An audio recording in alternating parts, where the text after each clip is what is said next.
Welcome to Tuesday's Tips from So Very Easy. My name is Laura, and how do you square up a big block if you don't have a big ruler? Here's an example of a very large block, and it needs to be squared up to 17 inches.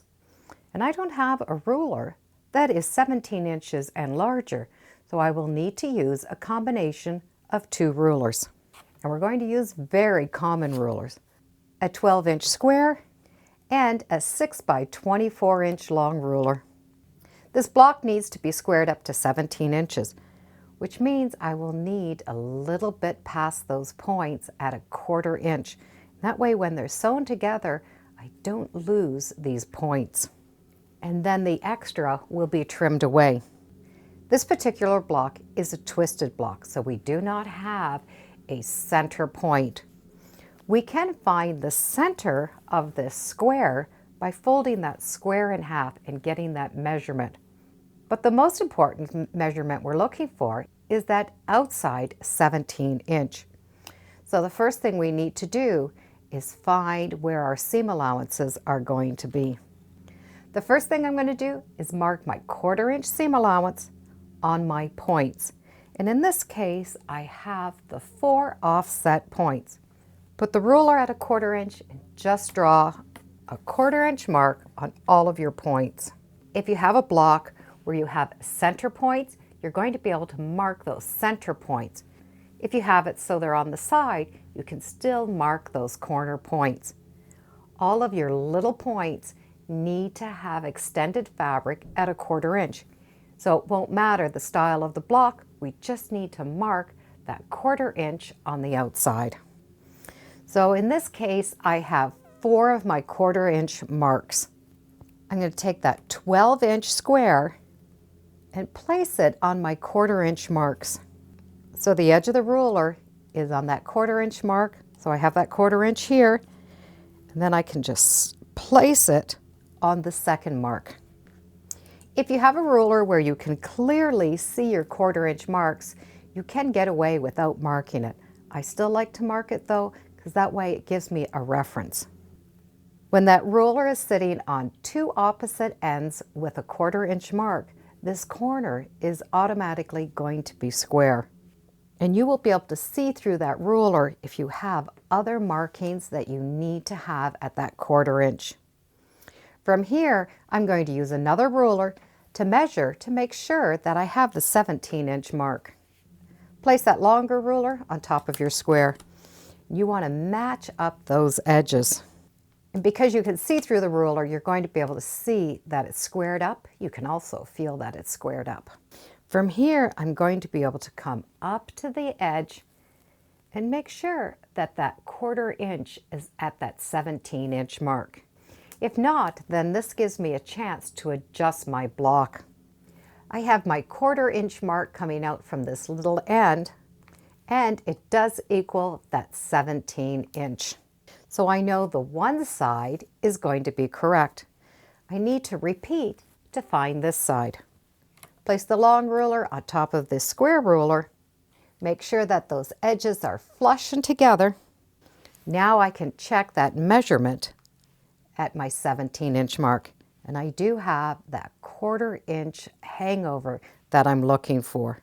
So I now know that both sides do equal the 17 inches. Take the first ruler off, but leave that second corner ruler on. Make sure that it did not shift and that you do have your 1/4 inch markings. From here, I'm going to be able to place the second ruler, and it's going to butt right up against this edge and flush with the other edge. The idea is to create one long line so that I'm able to cut. If the block is still bigger, you can take that ruler and place it on the long side. If you have another ruler, you can just place it there along the side just to make sure that both those rulers are together along the long edge and they're touching right here on this edge. Now I have a long edge that I'm going to be able to trim off. And I can start cutting. I'm going to continue cutting right until I get to this little intersection. And then slowly put your blade so that it's sitting in between these two rulers. And I'm going to hold that blade there and then make sure that those rulers are still tight. I do not want to clip over that second ruler, so I do want to go slowly. And now I can finish that cut. I have that first edge cut, so now I can remove that long ruler. I'm going to still leave that corner ruler on. And I'm going to either rotate the mat or rotate the fabric. This is now going to be the second edge to cut. Take the second ruler and have it butt right up against that ruler. Make sure both of those edges are smooth and together. Now I can cut that second edge. When I come to the area where those two rulers are together, I'm going to go very slowly and cut. Second edge is now done. So I now have the two edges cut, and I need these two to be cut. From here, I'm going to do a little math. I need to find a measurement at 17 inches. I will be using the 6 inches from the one ruler, so I only need 11 inches from this square ruler. So on those two cut edges, I'm going to slide the ruler over on the 11-inch mark on the ruler. These are my two cut straight edges, so that measurement is going to be able to sit right on the 11-inch mark. When I put my 6-inch ruler on, I'm going to have 17 inches on one side, and when I turn it in the other way, I will also have that 17-inch mark. You might need to rotate that so it's easier to cut. Make sure that that straight edge does sit along the straight lines of the ruler. And do a little count just to make sure that we are at that 17-inch mark. Now I can cut the third edge. I'm going to leave the corner square on. I'm just using that long ruler. And that next edge is done. Rotate the mat or the square so you have the last edge on the edge that's comfortable to be cut. Double check and make sure that your straight edge is along a straight edge on the ruler, on the top and the bottom, and that your square has not moved. And we can always double check and count and make sure that we do have our 17-inch mark, or whatever measurement you are looking to do. Hold the long ruler and cut.